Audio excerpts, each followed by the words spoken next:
வணக்கம். தமிழகத்தில் நாளை முதல் காற்றழுத்த தாழ்வு பகுதியின் காரணமாக கனமழை பெய்ய வாய்ப்புள்ளதாக வானிலை ஆய்வு மையம் தெரிவிச்சிருக்காங்க.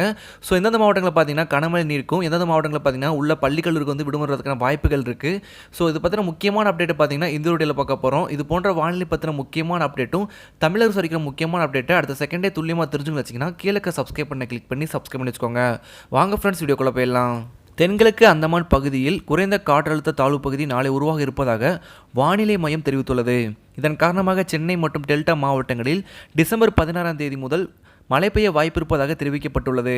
மழை நிலவரம் தொடர்பாக சென்னை வானிலை ஆய்வு மையம் வெளியிட்டுள்ள அறிக்கையில் கிழக்கு திசை காற்றின் வேக மாறுபாடு காரணமாக 14/12/2022 தமிழ்நாடு, புதுவை மற்றும் காரைக்கால் பகுதிகளில் ஒரு சில இடங்களில் லேசான முதல் மிதமான மழை பெய்யக்கூடும் என்றும் 15/12/2022 முதல் 17/12/2022 வரை தமிழ்நாடு, புதுவை மற்றும் காரைக்கால் பகுதிகளில் ஓரிரு இடங்களில் லேசான முதல் மிதமான மழை பெய்யக்கூடும் என்று தெரிவிக்கப்பட்டுள்ளது.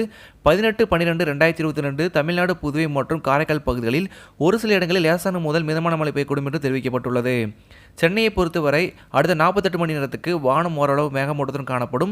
லேசான மழை பெய்யக்கூடும் என்று தெரிவிக்கப்பட்டுள்ளது. அதிகபட்ச வெப்பநிலை 30 முதல் 31 டிகிரி செல்சியஸ் மற்றும் குறைந்தபட்ச வெப்பநிலையானது 23 முதல் 24 டிகிரி செல்சியஸ் அளவில் இருக்கக்கூடும் என்று தெரிவிக்கப்பட்டுள்ளது. மீனவர்களுக்கான எச்சரிக்கையின்படி 14/12/2022 மற்றும் 15/12/2022 மத்திய கிழக்கு அரபிக்கடல் மற்றும் அதனை ஒட்டிய தென்கிழக்கு அரபிக்கடல் பகுதிகளில் சூறாவளி காற்று மணிக்கு 45 முதல் 55 கிலோமீட்டர் வேகத்திலும் இடையிடையே 65 கிலோமீட்டர் வேகத்திலும் வீசக்கூடும் என்றும் அந்தமான் கடல் பகுதியில் மற்றும் அதனை ஒட்டிய தென்கிழக்கு வங்கக்கடல் பகுதிகளில் சூறாவளி காற்றானது மணிக்கு 40 முதல் 45 கிலோமீட்டர் வேகத்திலும் இடையிடையே 55 கிலோமீட்டர் வேகத்திலும் வீசக்கூடும் என்று தெரிவிக்கப்பட்டுள்ளது. 16/12/2022 தென்கிழக்கு வங்கக்கடல் பகுதிகளில் சூறாவளி காற்று மணிக்கு 40 முதல் 45 கிலோமீட்டர் வேகத்திலும் இடையிடையே 55 கிலோமீட்டர் வேகத்திலும் வீசக்கூடும் என்றும் 17/12/2022 தென்கிழக்கு வங்கக்கடல் பகுதிகளில் மற்றும் அதனை ஒட்டிய தென்மேற்கு வங்கக்கடல் பகுதிகளில் சூறாவளி காற்றானது மணிக்கு 40 முதல் 45 கிலோமீட்டர் வேகத்திலும் இடையிடையே 55 கிலோமீட்டர் வேகத்திலும் வீசக்கூடும் என்று தெரிவிக்கப்பட்டுள்ளது. எனவே மீனவர்கள் இப்பகுதிக்கு செல்ல வேண்டாம் என்று அறிவுறுத்தப்படுவதாக வானிலை ஆய்வு மையம் தெரிவிச்சிருக்காங்க. ஸோ தமிழகத்தில் பார்த்தீங்கன்னா டிசம்பர் 16ஆம் தேதி முதல் பார்த்தீங்கன்னா கனமழைக்கு வாய்ப்புள்ளது என்று தெரிவிச்சிருக்காங்க.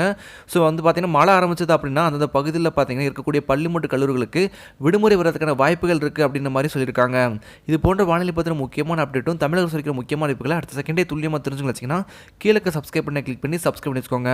அடுத்த பதிவு சந்திக்கலாம். வணக்கம்.